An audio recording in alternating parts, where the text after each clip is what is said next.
Our university's prepared to play no matter what? Why would you say that?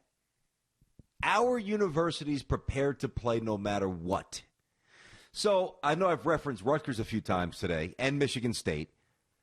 That's the height of irresponsibility. Imagine like the Rutgers president coming out and saying, or even Shiano, we're prepared to play football. The university is prepared to play football no matter what.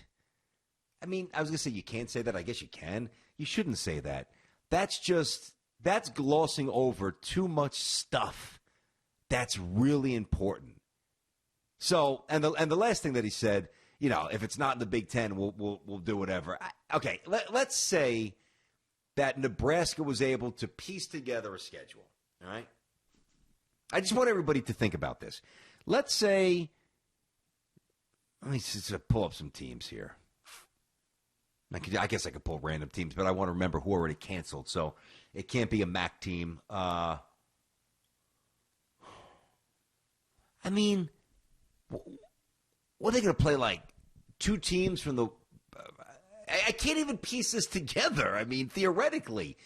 And even if they did have a 10 or an 8 or 7-game schedule against teams that were not from the Big Ten, where the hell is the allure? First of all, what's the purpose? Because you're not making money because no one's going.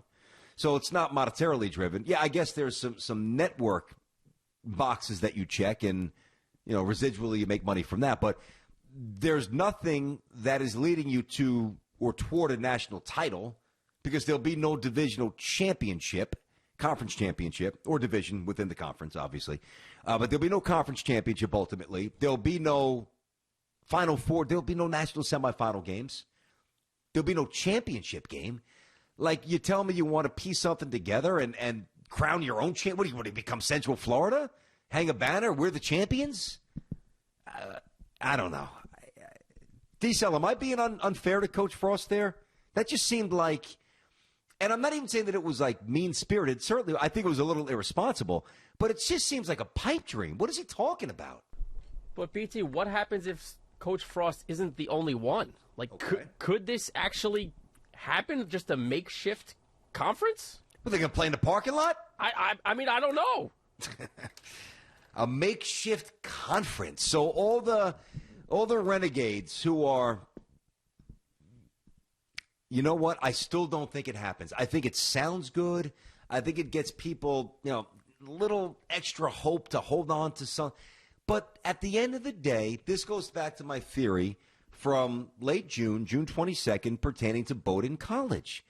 It starts small, and then there's a peer pressure, right, that seeps in that ultimately I believe, I could be wrong, but I believe, I mean, I get paid to give you opinions, and right now, almost the middle of August, my opinion is that everybody will cancel the season, either be forced to or willingly, and they will do so because of the seeds that were planted by Bowdoin and the Ivy and the desire to avoid being positioned as a callous, heartless, irresponsible university by just so flippantly ignoring the admonishments or the warnings.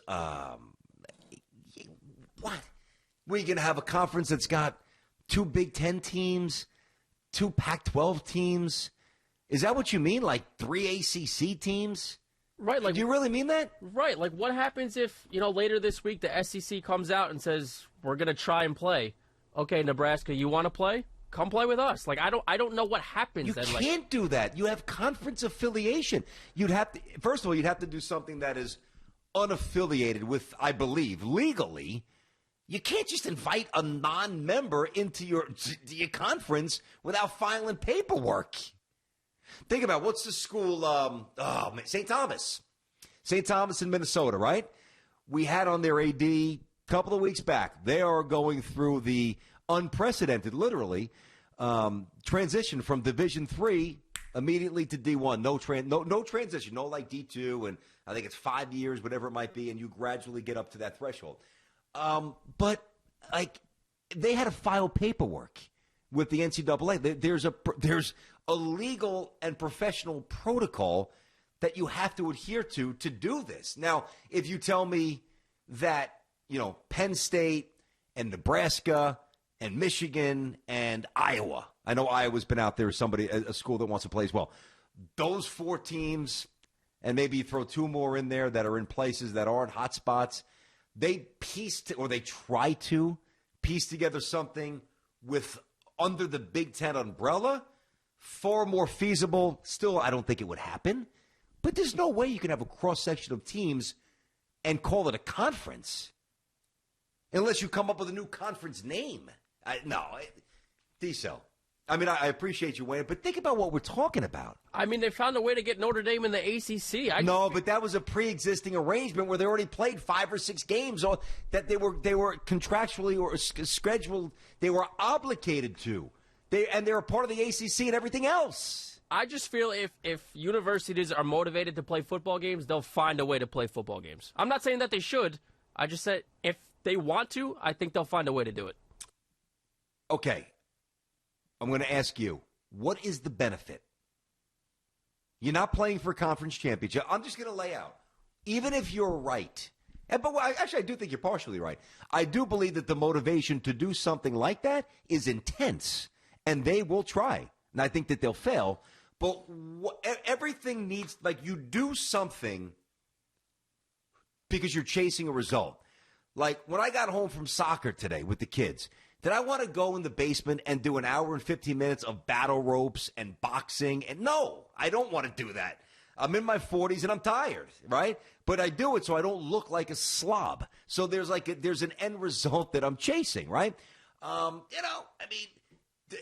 going on a little golf trip this week. I'm not flying. I'm driving. Did I want to go and hit balls the other day? It was 97 degrees out, but you know what? I want to play well when I play against my friends or with my friends. So I went. And I went before the show, and I was sweating my brains out. You do something because you're chasing something. So I'm going to ask you again. If they do what you think that they might do, what are they actually chasing tangibly? I think we all know what it is. It all comes back to money. But who's paying them? It's not the conference.